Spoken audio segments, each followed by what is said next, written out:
India news Gujarat में हूँ अपनी साथे निलेश राठोड। आप જોઈ રહ્યા છો इंडिया न्यूज गुजरात નું ખાસ બુલેટિન આપણું સુરત। તો સમાચારની શરૂઆત કરતા પહેલા એક નજર કરીએ આજના મુખ્ય સમાચારો પર।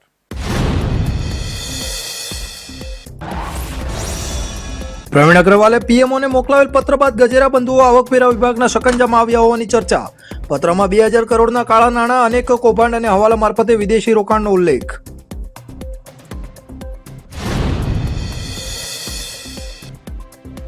માંડવીના ટાંકી કૌભાંડમાં એસઆઈટીની તપાસ તેજ। આર્થિક ગેરરીતિ તપાસવા કરાઈ સીએની નિમણૂક। સાઉથ ઝોનની 13 પાણીની ટાંકીઓ પણ શંકાના દાયરામાં। નબળા બાંધકામ સાથે નાણાકીય હેરાફેરીની આશંકા।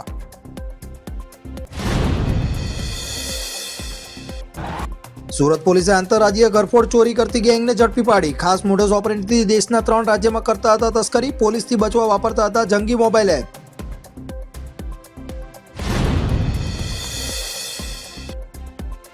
ચોકમાં મેટ્રોની ટનલ કામગીરીના લીધે ટીબીએમના વાઇબ્રેશનથી બિલ્ડિંગ્સને અસર। અસરગ્રસ્ત બિલ્ડિંગના રહીશો પાસે તાત્કાલિક ફ્લેટ ખાલી કરાવાયા। 3 બિલ્ડિંગ નીચે મૂકવામાં આવ્યા ટેકા।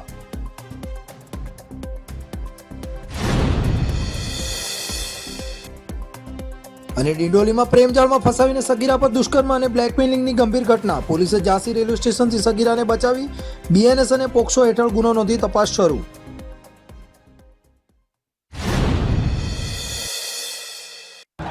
તો હવે જોઈએ સમાચાર વિસ્તારથી। તો પીએમઓમાં પ્રવીણ અગ્રવાલે એક પત્ર લખ્યો અને ગજેરા બંધુની મુશ્કેલીની શરૂઆત થઈ ગઈ। પ્રવીણ અગ્રવાલ ઉર્ફે પ્રવીણ ભૂત કે જે એક સમયે વસંત ગજેરા અને ગજેરા બંધુના ભાગીદાર હતા, પરંતુ બંને વચ્ચે વિખવાદ થયા બાદ હારી થાકીને પ્રવીણ અગ્રવાલે પીએમઓને એક સ્ફોટક પત્ર લખ્યો હતો, જેમાં ગજેરા બંધુના 2000 કરોડથી વધુના 2 નંબરી વેપારનો સીધો ઉલ્લેખ પુરાવા સાથે કર્યો છે। આ પત્ર બાદ જ આવકવેરા વિભાગ હાલ સક્રિય બની છે અને છેલ્લા 5 દિવસથી ગજેરા બંધુઓને ત્યાં તપાસ કરી રહી છે।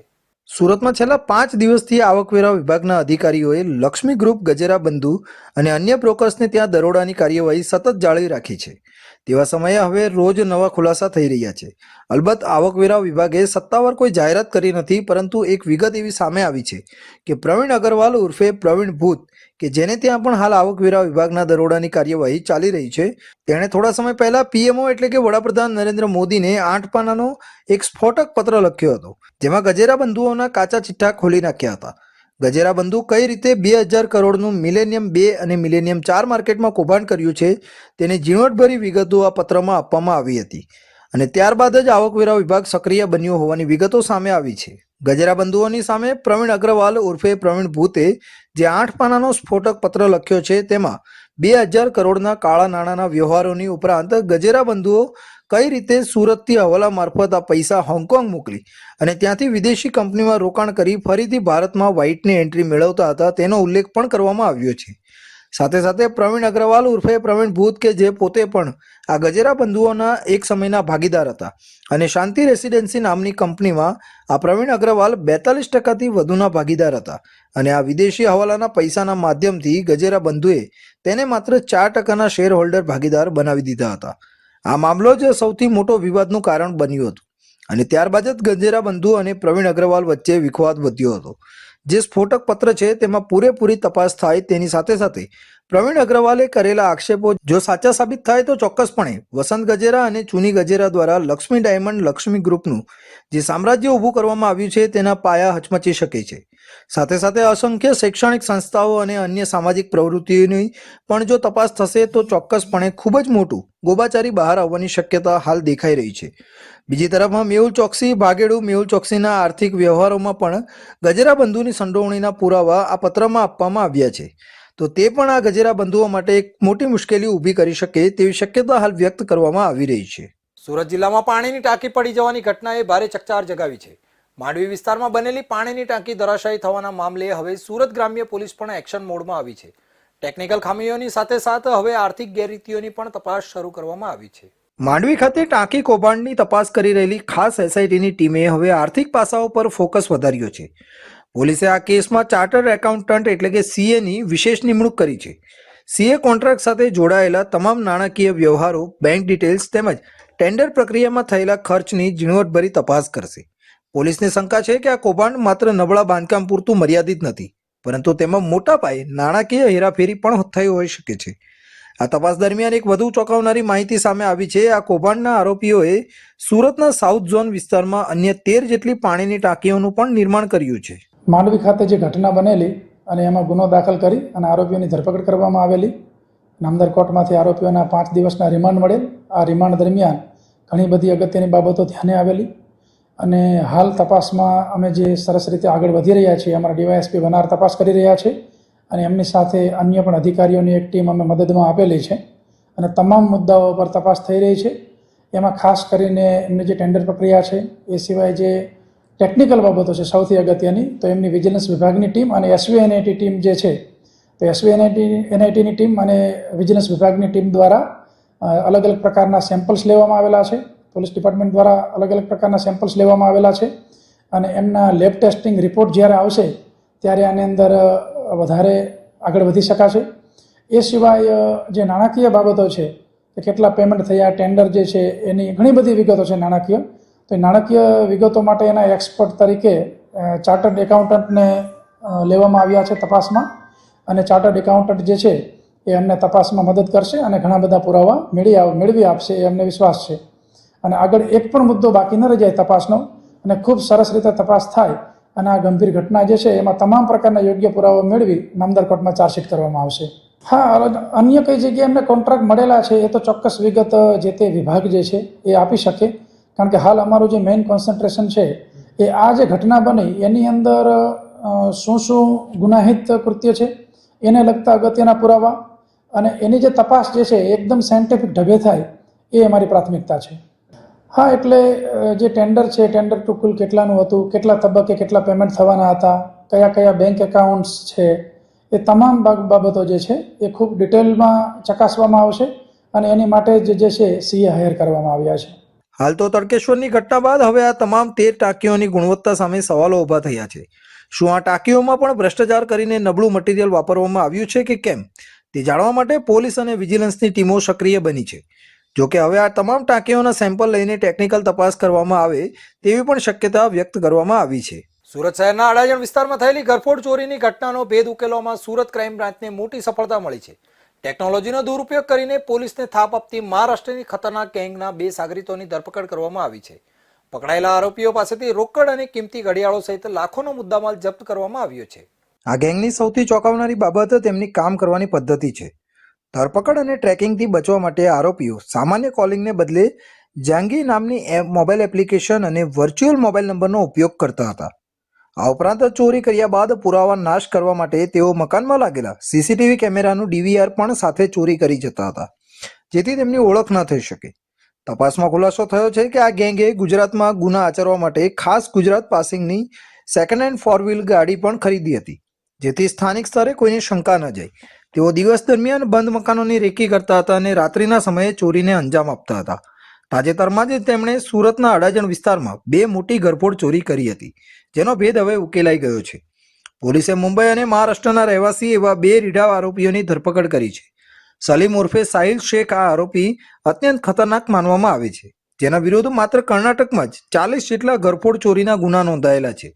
સરફરાઝ શેખ આ ગેંગનો સક્રિય સભ્ય છે. આ ગેંગ માત્ર ગુજરાત જ નહીં પરંતુ મહારાષ્ટ્ર અને કર્ણાટક જેવા રાજ્યોમાં પણ સક્રિય હતી અને અનેક ગુનાઓને અંજામ આપી ચૂકી છે.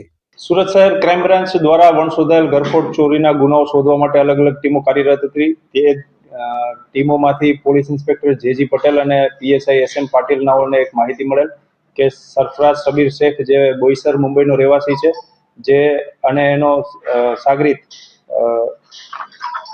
સલીમ ઉર્ફે સાહિલ રફીક શેખ, જે કર્ણાટક બેંગ્લોર સિટીનો રહેવાસી છે, આ બંને સુરત શહેર ખાતે આવી અને 1 મહિના પહેલા ડસ્ટર ગાડી સેકન્ડ હેન્ડ કાર મેળામાંથી મેળવેલ અને અલગ અલગ જગ્યાએ સુરત શહેરના વિસ્તારોમાં એમણે બંધ ઘરોની રેકી કરી અને છેલ્લા 10 દિવસ પહેલા અડાજણ ખાતે 2 મકાનને ટાર્ગેટ કરે, જે મકાનમાંથી ચોરી કરી અને 28 જેટલી ઘડિયાળો અને સોનું અને ચાંદી ચોરી કરીને લઈ ગયેલ.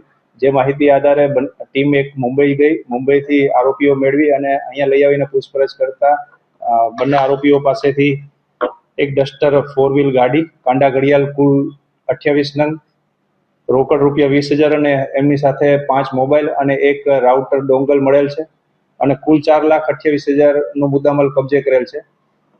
બંને આરોપીઓમાંથી સાહિલ ઉર્ફે સલીમ રફીક શેખ નાઓ ઉપર કર્ણાટકની અંદર 40 ઘરફોડ ચોરીના ગુનાઓ રજીસ્ટર થયેલ છે અને સરફરાજ શેખ ઉપર મુંબઈના બોઈસર અને કાસા પોલીસ સ્ટેશનની અંદર 2 ગુનાઓ રજીસ્ટર થયેલ છે ઘરફોડ ચોરીના. બંને આરોપીઓ રીઢા છે. સેકન્ડ હેન્ડ ગાડી ગુજરાત નંબર પ્લેટની રાખી અને ચોરી કરવાની એમો છે.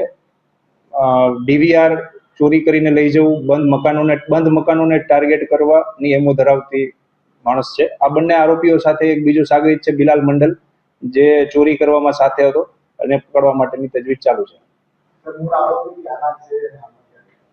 સરફરાઝ શબીર શેખ છે એ બોઈસર મુંબઈ મહારાષ્ટ્રનો છે અને સલીમ ઉર્ફે સોહિલ રફીક શેખ છે એ બેંગ્લોર સિટી કર્ણાટકનો છે.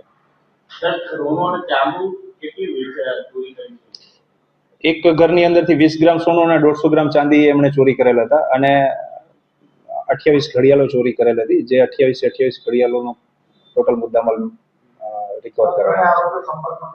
ત્રણેય આરોપીઓ ખૂબ રીઢા છે, ઘણી વખત જેલની અંદર પણ ગયેલા છે અને જેલની અંદર ત્રણેયનો કોન્ટેક્ટ થયેલ છે.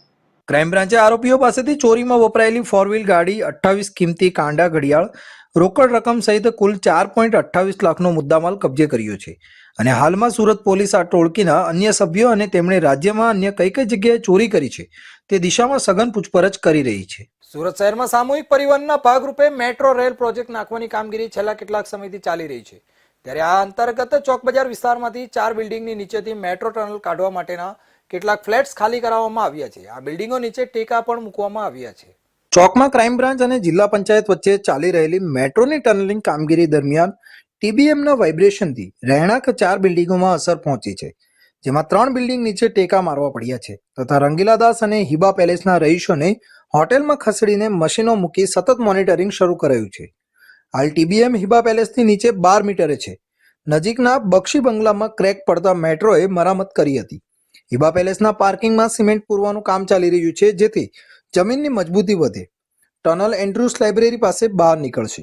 અને આ જે અમારું સામેનું જ્યારે અમારે નીચેથી લાઈન એક પહેલી લાઈન જે પસાર થઈ ત્યારે જ્યારે અહીંયાથી મશીન બહાર નીકળ્યું ત્યારે થોડી ધુજારી અનુભવતી હતી ને એ લોકોનું ડેઈલી ચેકિંગ હતું એટલે એવો પ્રોબ્લેમ આપણને ધુજારી અનુભવતી ત્યારે એવું લાગતું કે ધરતીકંપ જેવું થાય છે કે શું, પણ એ લોકોએ કહ્યું કે એવું નથી, આ ખાલી મશીન પાસ થાય છે એટલો વખત છે, તમને જેવું પાસ થઈ જશે પછી તમને કોઈ તકલીફ નથી. ત્યાર પછી અમને કોઈ તકલીફ થઈ નથી. પણ જ્યારે બીજી ડાઉન લાઈન ચાલુ કરી, બીજી સેકન્ડ લાઈન, ત્યારે અમને લોકોને આ લોકો મારી સામેનું જે બિલ્ડિંગ છે આ નિજાનંદ છે, આ ચોકસીનું બિલ્ડિંગ છે અને એની બાજુમાં હિબા હાઉસ છે અને એની બાજુમાં બક્ષી વકીલનું એ છે. બક્ષી વકીલને ત્યાં ઘણું નુકસાન થયું છે. ના, એ આ બિલ્ડિંગની અંદર છે ને થોડું જર્જરિત હતું એટલે એ લોકો પ્રિકોશન પર ટેકા મૂકે છે. એવું નથી કે એ લોકોએ આને કારણે થયું છે, પણ એ લોકોને પ્રિકોશનને કારણે એ લોકો ટેકા મૂકે છે. નુકસાન થયું છે તમારી સાથે? એક જ બિલ્ડિંગને નુકસાન થયું છે, જે બક્ષીની બિલ્ડિંગ છે.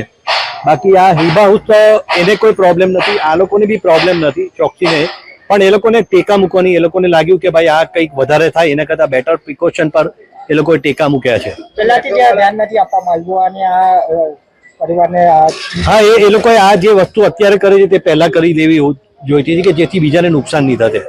ને અમે લોકો અત્યારે રોજ જ હેરાન થઈએ છીએ. અમે લોકો મારું સામે આ જ મારું બિલ્ડિંગ છે. હવે એ લોકોને રાત્રે બી અમારે અહીંયા કોઈ પાર્કિંગની વ્યવસ્થા નથી ને આ રસ્તો ક્યારે ખુલશે ખબર નથી.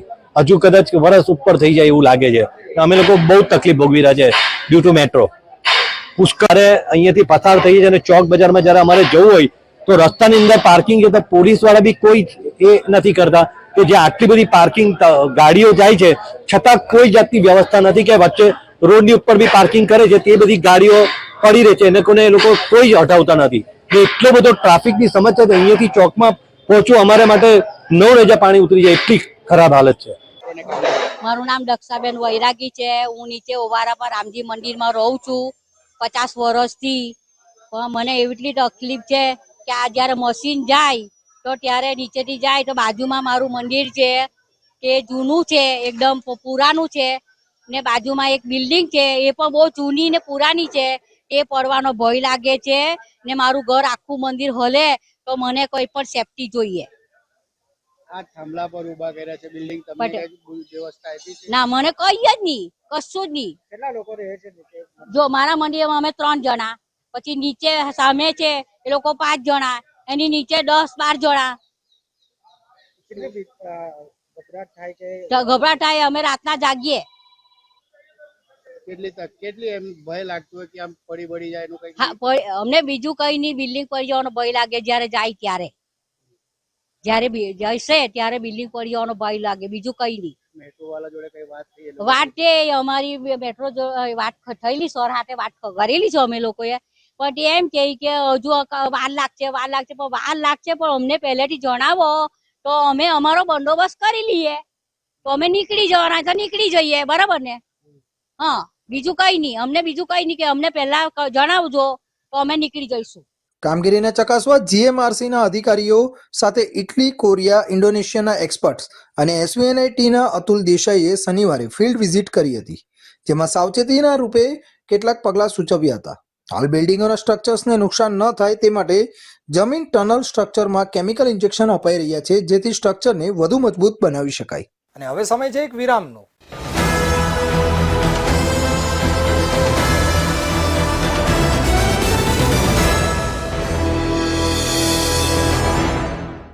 મુદ્દાઓ છે દેશના,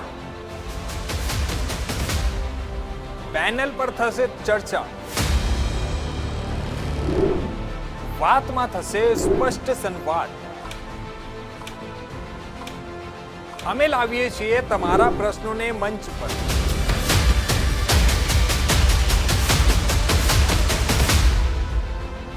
કેમ કે સમસ્યા તમારી, લડત અમારી. જુઓ મારી સાથે ફક્ત इंडिया न्यूज गुजरात पर.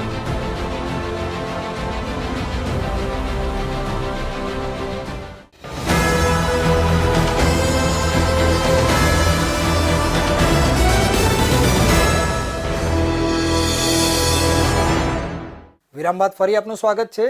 સુરતના ડિંડોલીમાં પ્રેમ જાળમાં ફસાવીને સગીરા પર દુષ્કર્મ આચરી અને બ્લેકમેલિંગ કરનાર નરાધમને પોલીસે ઝડપી પડ્યો છે. થોડા દિવસ પહેલા આરોપી સગીરાને ભગાડી ગયો હતો. જો કે રેલવે પોલીસની મદદથી ડિંડોલી પોલીસે ચાલતી ટ્રેનમાંથી સગીરાને મુક્ત કરાવી હતી. દુષ્કર્મની આ ઘટનાને લઈને પોલીસે આરોપીની ધરપકડ કરીને આગળની કાર્યવાહી હાથ ધરી છે. મળતી માહિતી મુજબ સુરતના ડિંડોલી વિસ્તારમાં રહેતી 17 વર્ષીય સગીરા ઉધનામાં ધાગા કટિંગ કરવાનું કામ કરતી હતી. આ જગ્યાએ તેની સાથે કામ કરતા રફીક નામના શખ્સે સગીરાને પ્રેમજાળમાં ફસાવીને દુષ્કર્મ આચર્યું હતું. ગત 22 જાન્યુઆરીના રોજ રફીક સગીરાને બ્લેકમેલિંગ કરીને ભગાડી ગયો હતો. આ મામલે સગીરાના પરિવારે પોલીસમાં ફરિયાદ કરતા બંને ઉત્તર પ્રદેશ તરફ ટ્રેનમાં જતા હોવાનું જાણવા મળ્યું હતું. આ પછી ડિંડોલી પોલીસે રેલવે પોલીસની મદદથી સગીરાને ઝાંસીથી પકડી પાડી હતી. જોકે આરોપી ફરાર થઈ ગયો હતો. એક સગીર દીકરીના અપહરણ અને તેની ઉપર બળાત્કાર બાબતે ડિંડોલી પોલીસ સ્ટેશનમાં તારીખ 30/1/2026ના રોજ એક ક્રિમિનલ કેસ દાખલ થયેલો છે. આ ક્રિમિનલ કેસ બીએનએસની વિવિધ કલમો અને સાથે સાથે પોક્સો એક્ટની વિવિધ કલમો હેઠળ ગુનો દાખલ થયેલો છે. આમાં જે ભોગ બનનાર દીકરી જે છે એની ઉંમર 16 વર્ષ અને 11 માસની છે અને એના પિતાશ્રીએ આ ફરિયાદ જાહેર કરેલી છે. આ દીકરી આશરે 1.5 વર્ષ પહેલા આ જે ગુનાનો આરોપી જે છે એની સાથે સંપર્કમાં આવેલી હતી, મિત્રતા થયેલી હતી અને એ અનુસંધાને પછી અવારનવાર એકબીજા સાથે વાતચીત કરતા હતા. અને જે આરોપી જે છે એ આ દીકરીને એવું કહ્યું કે હું તને પ્રેમ કરું છું અને તારી જોડે લગ્ન કરવા માંગુ છું એમ લાલચ આપી અને મિત્રતા એને વધુ ઘાટ બનાવી અને ત્યારબાદ તારીખ 6/9/2025ના રોજ આ દીકરીને ડિંડોલી ફ્લાવર ગાર્ડનની ત્યાં બોલાવી અને તેને રિક્ષામાં બેસાડી અને ગોપી તળાવ, સુરતમાં જે ગોપી તળાવ આવેલું છે ત્યાં લઈ ગયા અને ત્યાં લઈ અને આ દીકરીની મરજી વિરુદ્ધ આ આરોપીએ એના ઉપર બળાત્કાર કરેલો હતો. ત્યારબાદ તારીખ 22/1/2026ના રોજ આ દીકરીને લલચાવી અને એને એમ કહ્યું કે તારા ઘરેથી તારા લગ્ન બીજે કરી દેશે એમ કહી અને એને એનું અપહરણ કરી અને એને સુરત ઉધના નહેરથી લઈ જઈ અને ત્યાં સુરત રેલવે સ્ટેશને ત્યાં એને રેલવે સ્ટેશનમાં બેસાડી અને ત્યાં રેલવે સ્ટેશન બેસાડી એને ત્યાં ટિકિટ આપી અને સહરાસા એક્સપ્રેસ ટ્રેનમાં એને બેસવા જવાનું કહ્યું અને ત્યાંથી એને એમ કહ્યું કે તું મુઝફ્ફરનગર ત્યાં ઉતરી જજે. મીનવાઇલ આ જે સગીર દીકરી જે છે એને વચ્ચે મહોબા જંકશન ખાતે રેલવે પોલીસ એને સંપર્કમાં આવ્યો અને એમણે થોડી પૂછપરછ કરી. એમને થોડું ડાઉટફુલ લાગ્યું અને દીકરીએ પણ એમને જણાવ્યું કે આ રીતનો જે ઘટના બની છે, તો દીકરી માઇનોર હોવાથી ત્યાં મહોબા જંકશન ખાતે રેલવે પોલીસે એમને ઉતારી દીધા અને પછી ડિંડોલી પોલીસ અને એમના પેરેન્ટ્સનો સંપર્ક કરેલો હતો. ત્યાંથી દીકરીને પછી એમના પેરેન્ટ્સ અહીંયા લઈ આવ્યા હતા અને આ જે દીકરી સાથે જે બળાત્કાર અને એનું અપહરણ કરીને લઈ ગયા હતા એ બાબતે ડિંડોલી પોલીસ સ્ટેશનમાં ગુનો દાખલ થયેલો છે. આરોપીનું નામ છે મોહમ્મદ રફીક મોહમ્મદ સુફાન અંસારી. એની ઉંમર વર્ષ 20 છે. એ મજૂરી કામ કરે છે અને એ plot number 2 Jadiya compound Krishna petrol pump પાસે ઉધના નહેર સલાબતપુરા સુરતનો રહેવાસી છે. મૂળ એ રહેવાસી છે ગામ કાંટા, તાલુકો ગાયઘાટ, જિલ્લો મુઝફ્ફરપુર, બિહારનો એ મૂળ રહેવાસી છે. આ જે આરોપી જે છે છેલ્લા 5 વર્ષથી અહીંયા એના પરિવાર સાથે રહે છે અને આ જે આરોપીને પોલીસે ડિટેન કરી લીધેલો છે અને એને ધરપકડ કરવાની કાર્યવાહી હાલમાં ચાલુ છે. હાલ સુધીની તપાસ દરમિયાન આ આરોપી વિરુદ્ધમાં કોઈ ક્રિમિનલ કેસ દાખલ થયેલાનું જણાઈ આવેલ નથી. તેમ છતાં આ ગુનાની તપાસ પ્રારંભિક તબક્કામાં છે અને આગળ કોઈ પણ કોઈક બીજા મુદ્દા અથવા તો કોઈ ગુનાહિત ઇતિહાસ જણાઈ આવશે. બિહારમાંથી પણ એની ડિટેલ મંગાવવામાં આવશે. તો આ બાબતે વધુ હકીકતો શેર કરવામાં આવશે. અક્સર હિન્દુ સંગઠનો દ્વારા કહેવામાં આવી રહ્યું છે કે લવ જિહાદનો પણ મામલો આનામાં નજરે પડ્યો છે.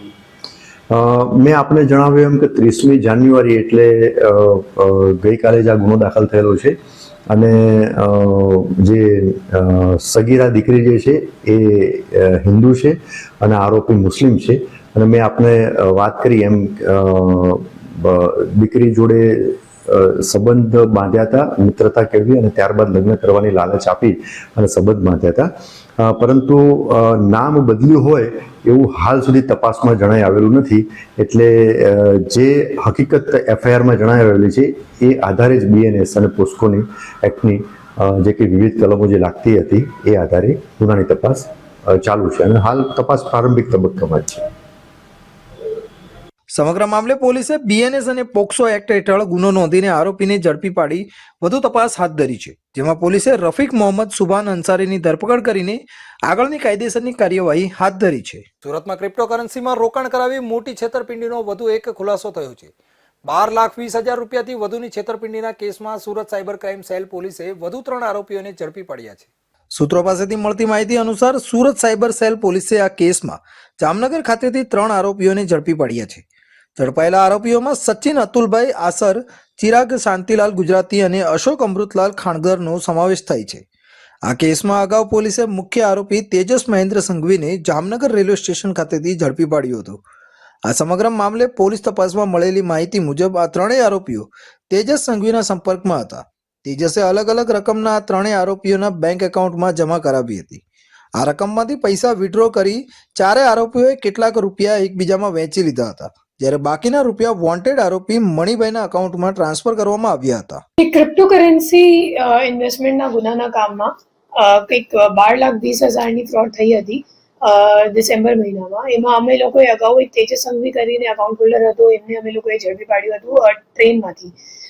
એ ગોવાથી જામનગર જતો હતો અને ત્યાંથી અમે લોકોને તપાસમાં ખબર પડી કે ટ્રેનથી જાય છે, તો એની ધરપકડ કરવામાં આવી હતી. પોતે જામનગરનું હતું અને એમની પૂછપરછ દરમિયાન ખબર પડી કે એક એજન્ટ છે સચિન આસર કરીને, તો એને પોતાનું અકાઉન્ટ આપ્યું હતું અને એમનું કહેવાનું હતું કે પૈસા ઉપાડવાનું કામ પણ સચિન કરતું હતું. પછી સચિનની ધરપકડ કરવામાં આવી છે. સચિન સાથે સાથે જે 2 અન્ય એજન્ટ છે ચિરાગ અને અશોક, એ બંનેને ધરપકડ કરવામાં આવ્યું છે. જે સચિન છે એ એકચ્યુઅલી અકાઉન્ટનો વચેટિયો છે અને ઉપાડવા અકાઉન્ટમાં એ ચિરાગને મોકલતો હતો અકાઉન્ટ હોલ્ડર સાથે. અને એના સિવાય જે મુખ્ય આરોપી અત્યાર સુધીમાં મળ્યો છે અશોક છે, અને અશોકનું કનેક્શન એક બોરેવલીમાં મુંબઈમાં રહેવાવાળો એક સાઉથ ઇન્ડિયન નાગરિક છે, એમનું નામ છે મણિભાઈ. તો મણિભાઈ માટે કામ કરતો હતો અશોક અને મણિભાઈને ખાતા અપાવવાનું કામ અશોક કરતો હતો. આ જે ફ્રોડ છે એમાં 2 અકાઉન્ટમાં કુલ 12,20,000 રૂપિયા ગયા હતા. એમાંથી એ લોકો લગભગ 10 લાખ રૂપિયા રોકડથી મણિભાઈને આપ્યું છે અશોકભાઈએ, અને બીજા જે 2,20,000 રૂપિયા છે એ લોકો કમિશન તરીકે આપસમાં એ લોકોએ ચારો માણસોએ વેચણી કરી દીધું છે. એ લોકો આ અત્યારે જે ગેંગ બની છે 4 લોકો અકાઉન્ટ હોલ્ડર સહિત જે અમે લોકોએ 3 એજન્ટને પકડ્યું છે. તો એ લોકો તો ફક્ત અકાઉન્ટ પૂરા પાડવા માટે અને રૂપિયા જે ફ્રોડના પૈસા છે એ ઉપાડીને પછી મુંબઈ ખાતે મોકલવાનું એ લોકો કામ કરતા હતા. હવે જે મુખ્ય આરોપી છે મણિભાઈ, તો એમને પકડવા માટે તપાસ ચાલુ છે અને એનાથી ખબર પડશે કે ટેલિગ્રામમાં ખરેખર એ લોકો કેવી રીતે ખોટી લિંક વગેરે ઊભી કરીને લોકો સાથે છેતરપિંડી કરે છે. એ તો મણિભાઈ પકડવામાં આવશે તો ત્યારે ખબર પડશે. પોલીસે આ કેસમાં હાલ તો મણિભાઈને વોન્ટેડ જાહેર કર્યા છે અને આ સમગ્ર ક્રિપ્ટોકરન્સી છેતરપિંડી મામલે આગળની તપાસ શરૂ કરી છે. સાયબર ક્રાઇમ સેલ દ્વારા આ કેસમાં સંડોવાયેલા અન્ય આરોપીઓની તેમજ તેઓ દ્વારા કરવામાં આવેલી નાણાકીય લેવડ દેવડની પણ તપાસ ચાલી રહી છે. સુરત શહેરના ઉધના વિસ્તારમાં કાયદો અને વ્યવસ્થાની સ્થિતિ સામે સવાલ ઉઠાવતી એક ચોંકાવનારી ઘટના સામે આવી હતી, જેમાં ઉધનામાં આવેલા સિલિકોન શોપર્સ પાસે નો પાર્કિંગમાં ઉભેલી કારને ટોઈંગ કરવાની કામગીરી કરી રહેલા ટ્રાફિક પોલીસ કર્મી પર કાર ચાલકે હુમલો કરીને માર માર્યો હતો. આ સમગ્ર ઘટનાના લાઈવ વિડીયો સોશિયલ મીડિયામાં ખૂબ જ વાયરલ થયા હતા, જેના આધારે પોલીસે ફરજમાં રૂકાવટનો ગુનો નોંધીને આરોપીને ઝડપી પાડી તેને ઘટના સ્થળે લઈ જઈને ઘટનાનું રિકન્સ્ટ્રક્શન પણ કર્યું હતું. ઉધનાના વ્યસ્ત એવા સિલિકોન શોપર્સ વિસ્તારમાં ટ્રાફિક પોલીસ દ્વારા નો પાર્કિંગમાં ઉભેલા વાહનો હટાવવાની કામગીરી ચાલી રહી હતી. આ દરમિયાન એક 4 વ્હીલ કાર ખોટી રીતે પાર્ક થયેલી હોવાથી ટ્રાફિક પોલીસના જવાનોએ તેને ટોઈંગ કરી રહ્યા હતા. પોતાની ગાડી ટોઈંગ થતી જોઈને કાર ચાલક સુનિલ મિસ્ત્રી ઉશ્કેરાઈ ગયો હતો. તેણે પહેલા તો પોલીસ કર્મીઓ સાથે ઉગ્ર બોલાચાલી કરી, અત્યંત અભદ્ર વર્તન કર્યું. મામલો એટલો બિચક્યો હતો કે કાર ચાલકે કાયદાનો ડર રાખ્યા વિના જ ફરજ પરના પોલીસ કર્મી પર હાથ ઉપાડ્યો હતો અને તેમની સાથે ઝપાઝપી કરી હતી અને માર માર્યો હતો. કાર ચાલકને આ ગુંડાગર્દી આસપાસ ઉભેલા લોકોએ પોતાના મોબાઈલ ફોનમાં કેદ કરી લીધી હતી. આ ઘટના અંગે પોલીસે ગુનો નોંધી આરોપી સુનિલ મિસ્ત્રીની ધરપકડ કરી હતી અને તેને ઘટના સ્થળે લઈ જઈને ઘટનાનું રિકન્સ્ટ્રક્શન પણ કરાવ્યું હતું. સમગ્ર મામલે પોલીસે ફરજમાં રૂકાવટનો ગુનો દાખલ કરીને આરોપી વિરુદ્ધ કાયદેસરની કાર્યવાહી હાથ ધરી છે. તો હાલ સમાચારોમાં બસ આટલું જ. વધુ સમાચાર માટે